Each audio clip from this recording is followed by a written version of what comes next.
La parole est à Madame Maude Gattel.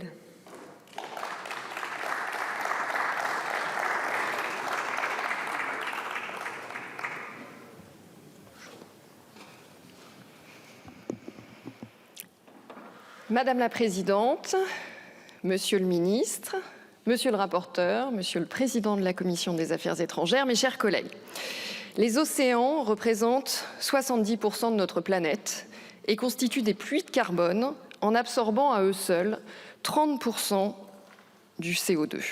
Leur protection est donc un enjeu majeur pour la lutte contre le changement climatique. Mais les océans pâtissent aujourd'hui d'un cadre législatif incomplet, l'absence de règles pour la haute mer. Faute de réglementation internationale, les océans sont à la merci des pollutions de toutes sortes, chimiques, plastiques, industrielles. Bien commun de l'humanité, la biodiversité marine ne saurait être régie plus longtemps par la voie du plus fort. Il était donc vital que nos institutions internationales s'en saisissent. Après plus de 20 ans de négociations, cet accord a été adopté à l'unanimité aux Nations Unies.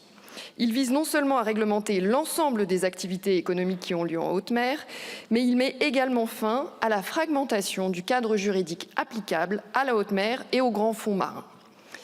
Après la Convention de Montego Bay, la première a posé un cadre juridique qui délimite les espaces maritimes relevant de la souveraineté des États et de la haute mer.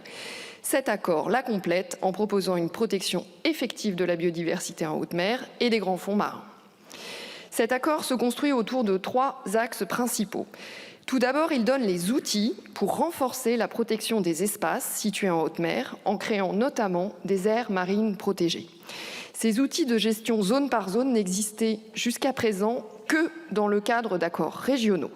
Leur instauration à l'échelle mondiale permet de renforcer la coopération entre les États, ainsi que la lutte contre la dégradation de la biodiversité de ces espaces. Cet accord permet également, rend obligatoire les évaluations d'impact environnemental en amont de toute activité humaine en haute mer et instaure le principe pollueur-payeur. Enfin, l'accord prévoit la mise en place d'un système d'accès aux ressources marines génétiques. En effet, les molécules qui s'y trouvent sont utilisées notamment pour la recherche contre le cancer du cerveau ou le traitement de la maladie d'Alzheimer. En raison du caractère exceptionnel que représentent ces ressources pour les découvertes médicales et pharmaceutiques de demain, la régulation de l'accès et l'exploration de ces espaces sont absolument centrales, alors que moins de 20% des fonds marins ont été explorés.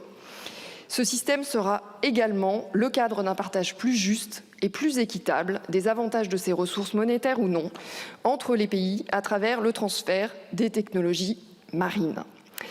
Alors ce projet de loi, il nous donne plusieurs raisons de nous réjouir. D'abord, c'est un accord historique, ça a été dit, qui marque un tournant pour la protection de la biodiversité et constitue la plus grande avancée pour l'environnement depuis les accords de Paris de 2015. Cet accord pose des jalons pour continuer d'avancer, car il faudra continuer à avancer, en faisant reculer les risques de blocage, en introduisant le vote à la majorité qualifiée, une innovation pour les institutions onusiennes, tout en étant juridiquement contraignant. Et puis cet accord est le fruit du multilatéralisme que l'on dit en panne, alors qu'on n'en a jamais eu autant besoin au regard d'un monde interdépendant soumis à des défis globaux.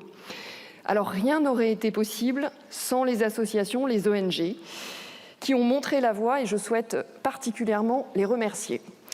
Rien n'aurait été possible sans le Parlement européen. Je salue tout particulièrement Catherine Chabot, qui nous a aussi montré la voie. Rien n'aurait été possible, Monsieur le Ministre, sans le volontarisme de la France, du gouvernement et de son administration, et je tenais à vous en remercier. L'impulsion donnée par la France a permis de créer des coalitions inédites et est parvenue à entraîner largement, y compris les États-Unis et la Chine. Et puis, rien n'aurait été possible sans la détermination de notre Assemblée, après le vote de la proposition de résolution Maïna Sage, Jimmy Pahin en 21, Nicolas Thierry et Jimmy Pahin en 23. Et donc, cher Jimmy, je voulais rendre hommage à ton inlassable travail, ton énergie qui ont significativement fait avancer la cause des océans. Et je sais que ça n'est pas terminé parce que oui, il nous faudra continuer. Alors soyons dignes du travail qui a été fait par notre Assemblée, par notre vote. Soyons le premier pays de l'Union européenne à le ratifier. Le groupe démocrate votera évidemment en faveur de ce projet de loi. Je vous remercie. Je vous remercie. La parole est à Monsieur Bertrand Bouix.